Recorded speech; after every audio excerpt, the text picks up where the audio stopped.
banyak dosa, mau ke surga. Dulu Nabi Adam nyicipin buah khuldi, dikit aja nyicipinnya, salah, keluar dari surga. Antum ngaku banyak dosa, pengen ke surga, pengen masuk.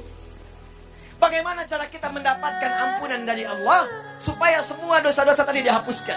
Kata Nabi, bypass cara cepatnya. Kalau di dunia ada cara cepat, di dunia ada pengawalan cepat, maka dalam rumus akhirat ada rumus cepat untuk mendapatkan ampunan dosa. Apa itu? Dapatkan rahmat Allah subhanahu wa ta'ala. Dan ternyata di antara rahmat Allah itu diturunkan di majlis-majlis ilmu. Diturunkan di majlis ilmu.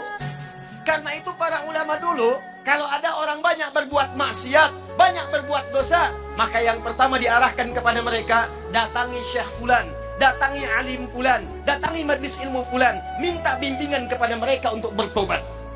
Pernah ada seorang yang melakukan pembunuhan sampai dengan 100 orang dibunuh. Mabuk tak terlukiskan. Pencurian itu sudah kebiasaan. Zina dia praktekkan. Satu kali dia ingin taubat, terbersit di hatinya, saya ingin kembali kepada Allah subhanahu wa ta'ala. Maka apa yang terjadi? Dia datang kepada seorang syekh, dia bertanya, "Ya syekh, saya ingin bertobat, bisakah seorang seperti saya tobat?" Kata syekh tadi, Allah akan menerima semua hamba yang ingin bertobat kepadanya. Datang ke masjid Fulan, datang ke majlis Fulan, datangi guru Fulan, minta bimbingan untuk bertobat kepadanya. Karena dia yang paling mampu untuk mengajari engkau. Ini adab dari para ustaz, adab para kiai, adab para alim, adab para guru. Jadi kalau kita bukan pakar di satu bidang, maka rujuklah kepada guru yang lain untuk mengajarkan. Ketika orang ini berangkat kepada majlis yang disebutkan, ternyata di tengah jalan, belum sampai ke tujuan, di pertengahan maut datang menjemputnya. Tiba-tiba wafat di pertengahan jalan. Tahukah Anda apa yang terjadi? Saat wafat itulah malaikat kemudian turun, tapi terkejut mendapat perintah dari Allah subhanahu wa ta'ala. Apa perintahnya? Saya ampuni dosanya, saya jamin surganya. Saya telah siapkan surga untuknya. Maka bawa dia, siapkan dengan kenikmatan-kenikmatan kubur yang telah disiapkan. Kenapa orang ini tiba-tiba mendapatkan nikmat Allah? Kata para ulama, ternyata orang ini saat ingin menuju majlis ilmu mendapatkan rahmat Allah subhanahu wa ta'ala. Dibimbing di jalannya, setiap langkahnya dia istighfar. Astagfirullah, astagfirullah, astagfirullah. Baru berangkat menuju majlis ilmu, rahmat Allah turun kepadanya. Di tengah jalan dia istighfar, istighfar mengampuni dosa-dosanya. Langkahnya punya pahala datang ke majlis ilmu.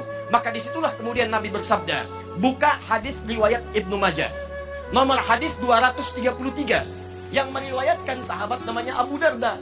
Abu Darda itu Pak dulunya pengusaha, dulunya agamanya Kristen, pindah masuk Islam. Begitu masuk Islam, beliau membuka usahanya yang mendekatkan dirinya dengan Allah. Cara usahanya, bikin dagangan di dekat masjid. Dekat masjid, apa tujuannya? Supaya lebih dekat dengan Allah. Kalau tiba waktu sholat, tinggalkan dagangan, saya bisa sholat dulu.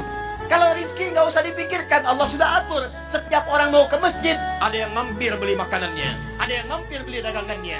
Sampai kemudian ditiru oleh para sahabat-sahabat yang lainnya. Sampai sekarang kalau Anda haji atau umrah, Anda dapatkan dekat Masjid Nabawi ada orang-orang jualan di sekitarannya. Itu yang pertama kali jualan, namanya Abu Darda. Meriwayatkan hadis dari Nabi, apa bunyinya? Kata Nabi, perhatikan kalimatnya. Man salaka tariqan yaltamisu fihi ilman, sahhalallahu lahu tariqan ilal jannah. Wa innal malaikata la tad'u ajnihataha ridan li talibil ilmi. Kata Nabi, siapapun yang menyiapkan dirinya, kemudian dia melangkahkan kakinya menuju majlis ilmu, maka saat dia akan melangkah itu, Allah telah menuliskan jaminan baginya. Setiap langkahnya akan memudahkan langkah dia menuju surga. Dan kalau penuntut ilmu mengetahui, ini bahasa Nabi, sejak dia akan keluar dari rumahnya, malaikat sudah menaungi dengan sayapnya. Di saat bapak ibu ini mau keluar rumah, datang ke sini, jangan dikira sendirian. Malaikat sudah memberikan naungan sayapnya, mengiringi kepergiannya dari mulai berangkat ke rumah sampai dengan ke majelis ilmu.